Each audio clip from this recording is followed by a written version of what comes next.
This is a Fonzie Studio podcast.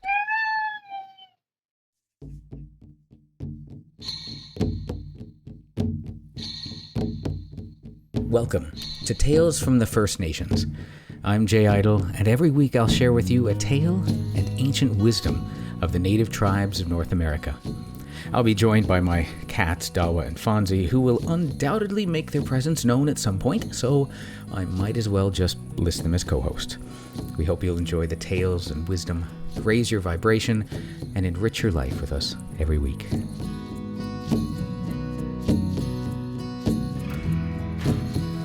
Welcome, friends. Welcome to the 59th episode of Tales from the First Nations. I'm your host, Jay Idle.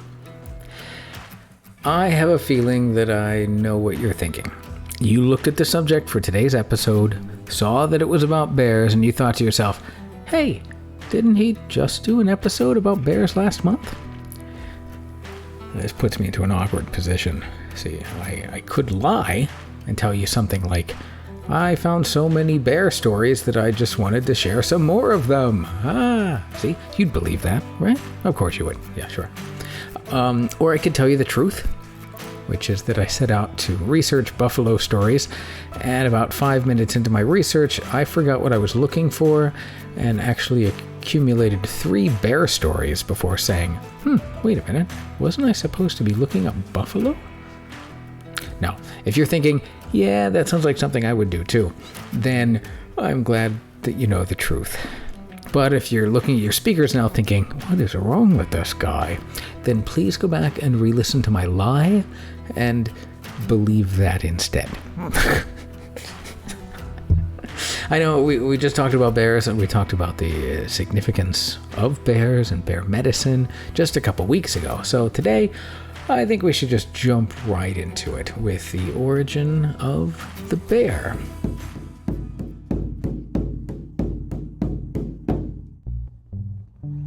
Long ago, there was a Cherokee clan, and in the family of this clan was a boy who used to leave home and be gone all day in the mountains. After a while, he went more and more often and stayed longer and longer, until at last he would not eat in the house at all, but started off at daybreak and did not come back until night.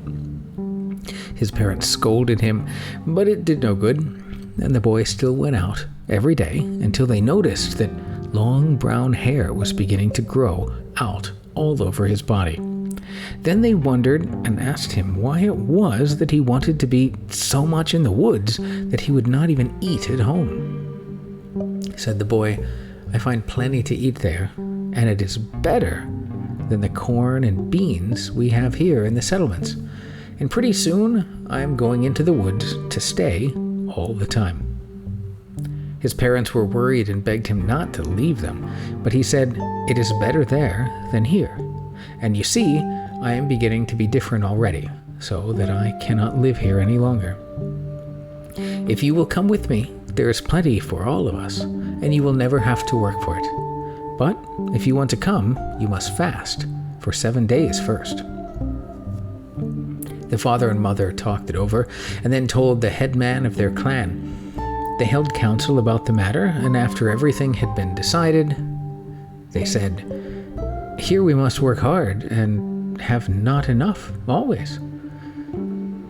There, he says, there is always plenty without work. We will go with him. So they fasted 7 days, and on the 7th morning, all of the clan left the settlement and started for the mountains as the boy led the way. When the people of other towns heard of it, they were very sorry and sent their headman to persuade the clan to stay at home and not go into the woods to live. The messengers found them already on the way and were surprised to notice that their bodies were beginning to be covered with hair like that of the animals, because for 7 days they had not taken human food and their nature was changing. The clan would not come back, but said, we are going where there is always plenty to eat. Hereafter we shall be called bears. And when you yourselves are hungry, come into the woods and call us, and we shall come and give you our own flesh. You need not be afraid to kill us, for we shall live always. Then they taught the messengers the songs with which to call them, and the bear hunters have these songs still. When they had finished the songs, the clan started out again, and the messengers turned back to the settlements. But after going a little way, they looked back and saw a drove of bears going into the woods. I don't know about you, but I wouldn't mind going out and living a bear's life in the wilderness. I believe Disney had a wonderful song about that in the Jungle Book. I certainly see the appeal.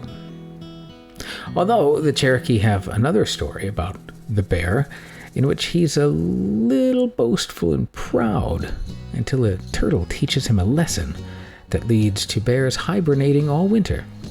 This is Bear's Race with Turtle.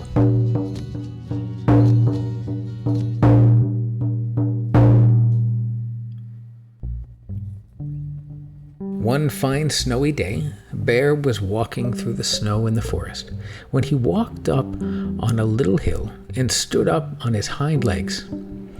He was so much taller than anything else he could see, and he was very proud.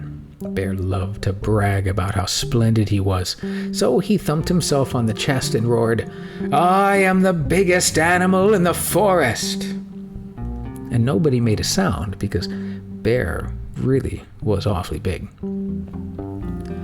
Bear got an itchy spot on his back, so he walked through the snow to a little tree, leaned against it, and wiggled around. When he was scratching, the whole tree broke with a snap. Bear was so impressed with how strong he was. Once more he roared out, "I am the strongest animal in the forest!" And nobody said anything because Bear really was very strong. Bear began to run down a little hill. Now, every human child learns very early that you can run like the wind downhill. But Bear was so impressed with how fast he could run, he skidded to a halt by a little frozen lake and roared, "I am the fastest animal in the forest!" Then Bear heard a little voice pipe up from the edge of the lake. "No, you're not, Bear. I'm a lot faster than you are." "What?" Bear couldn't believe his ears. Then he couldn't believe his eyes, because that little green water turtle with his head sticking out of the ice was the one who had spoken. Turtle said it again. "Really, Bear, I'm a lot faster than you are." Bear and Turtle began to disagree, then to argue, and then they began to make so much noise that the other animals came to see what was going on. A great argument was in the making when it was decided that the only way to settle the question was to have a race between Bear and Turtle. The animals reached a general agreement. The race would be around the lake, but then Turtle said, "I'm a water animal, so I'll have to race in the lake." Bear objected. "You must think I'm pretty stupid. You can just dive under the ice, then come back up and say you won." Though the animals did think he was pretty stupid, he had a point. So a solution was agreed upon. Bear, who was a land animal, would race around the lake, while Turtle would swim from one hole in the ice to another, put his head up, and say something. Fox, who had no reason to cheat in this case, was chosen to be the starter and the judge, and the race was scheduled for the next day. The next morning, Elk, who had the biggest feet, was chosen to punch holes in the ice every few feet.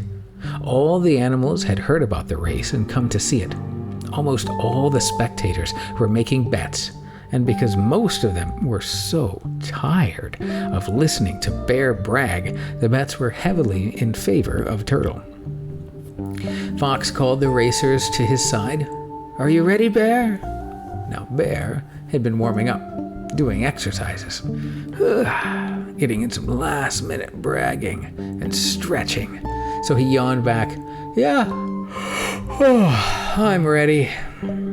Fox asked, "Are you ready, Turtle?" And Turtle, at his first hole in the ice, said, "I'm ready." "All right," said Fox. "Once around the lake and back to me. Now, run." Turtle dived under the water, and Bear began to just walk. slowly, waving casually to his friends, just to prove how easy this was going to be. But Bear had only taken a couple of steps when Turtle's head came up in the second hole in the ice. Turtle said, "Come on, Bear, catch up with me." And Turtle dived under and went back on. Bear was flabbergasted.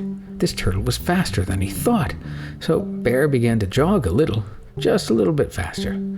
But only 3 steps further, Turtle's head popped out of the next hole in the ice.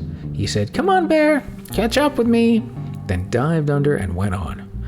Now Bear knew he had to run. He dropped to all fours and began to run as fast as he could. But before Bear could pass the 3rd hole, Turtle came up in the 4th hole and said, "Come on, Bear, I'm way ahead of you."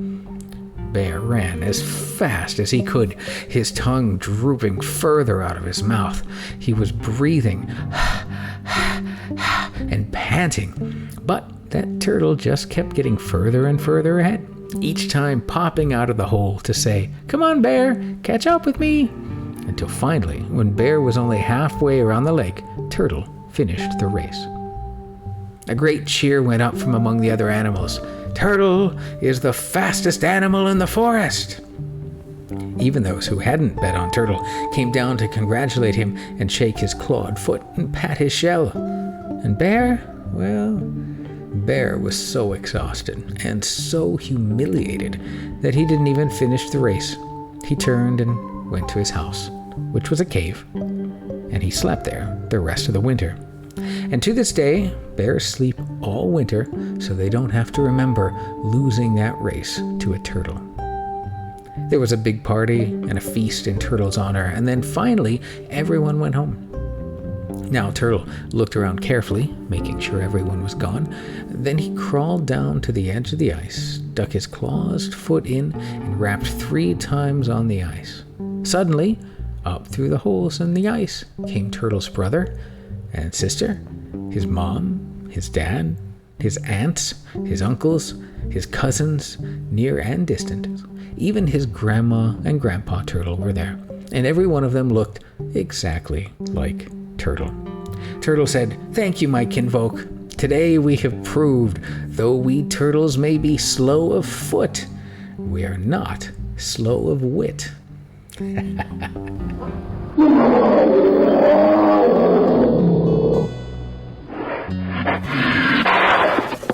I love that story. I love the twist at the end.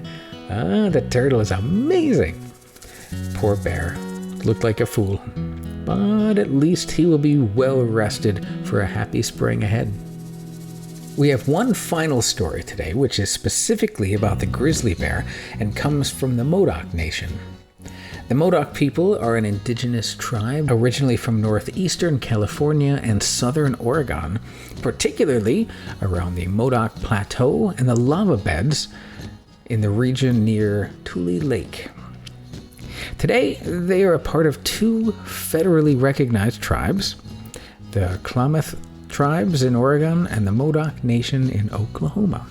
So today, we will learn about when the grizzlies walked upright.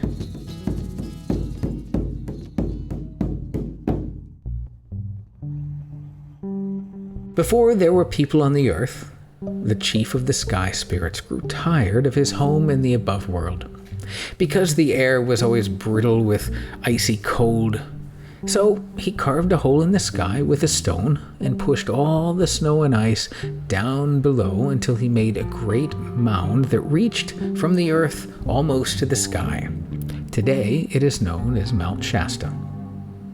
Then the sky spirit took his walking stick, stepped from a cloud to the peak, and walked down the mountain. When he was about halfway to the valley below, he began to put his finger to the ground, here and there, here and there. Wherever his fingers touched, a tree grew. The snow melted in his footsteps, and the water ran down in rivers. The sky spirit broke off the small end of his giant stick and threw the pieces into the rivers. The longer pieces turned into beaver and otter. The smaller pieces became fish. When the leaves dropped from the trees, he picked them up, blew upon them, and so made the birds. Then he took the big end of his giant stick and made all the animals that walked on the earth, the biggest of which were the grizzly bears. Now, when they were first made, the bears were covered with hair and had sharp claws, just as they do today, but they walked on 2 feet and could talk like people. They looked so fierce that the Sky Spirit sent them away from him to live in the forest at the base of the mountain. Pleased with what he had done, the chief of the Sky Spirits decided to bring his family down and live on the earth himself. The mountains of snow and ice became their lodging. He made a big fire in the center of the mountain and a hole in the top so the smoke and sparks would fly up and the earth would tremble. Late one spring, while the Sky Spirit and his family were sitting around the fire, the Wind Spirits sent a great storm that shook the top of the mountain. It blew and blew and roared and roared. Smoke blew back into the lodge and hurt their eyes.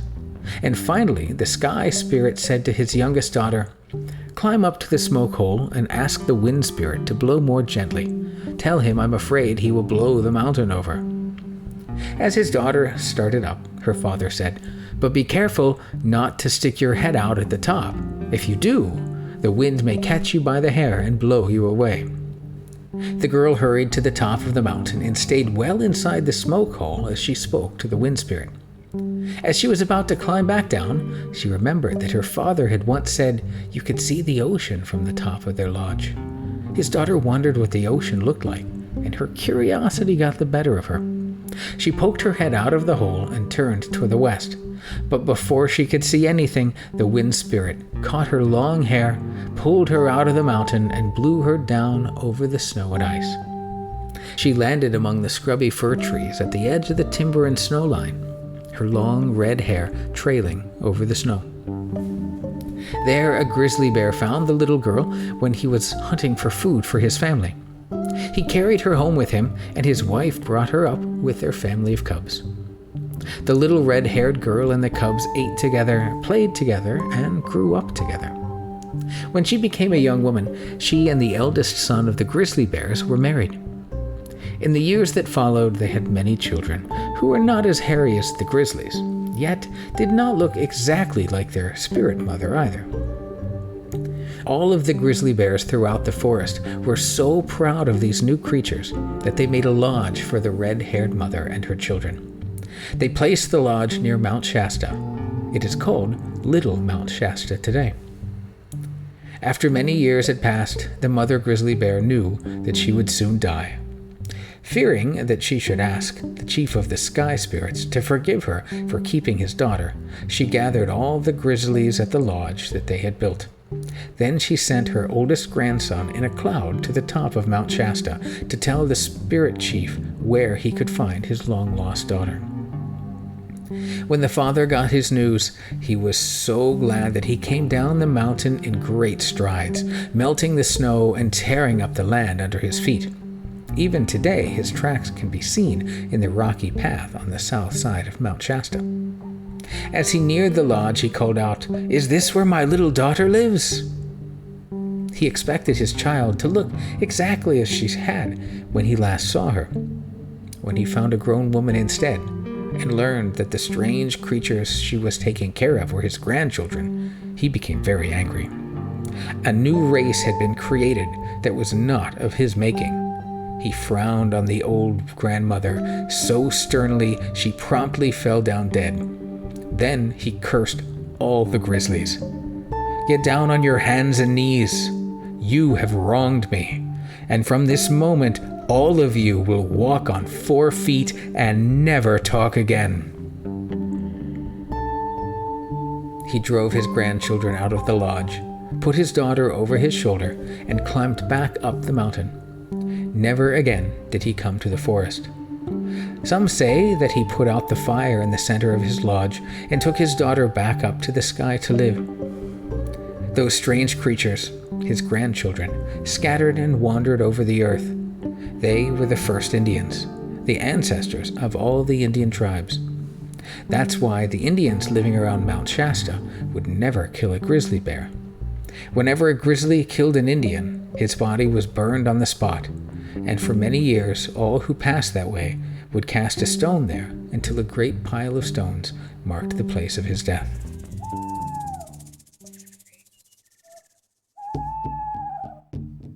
It is a shame that the Grizzlies didn't return the chief of this guy's daughter to him when she was first found, but I suppose that love makes us all do things we wouldn't normally do.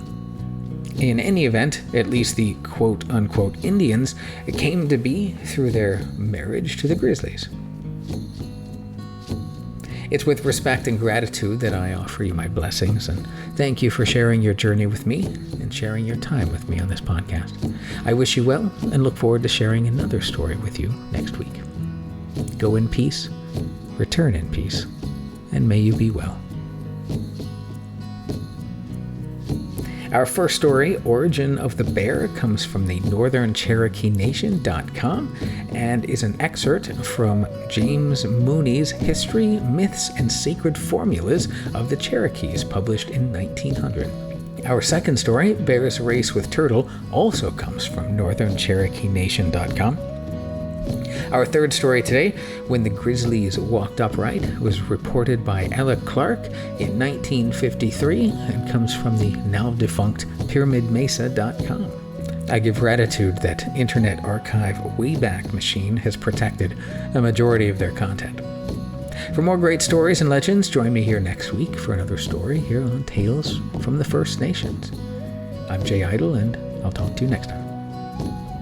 The song that you're listening to right now, beautiful music, is provided by my dear friend Scott Brocklesby, and our podcast Image of the Moon was provided by Mark Lawton. We will see you next time. All right, that's it. How'd we do, Dawa? Phones? Excellent. Then I'll share it.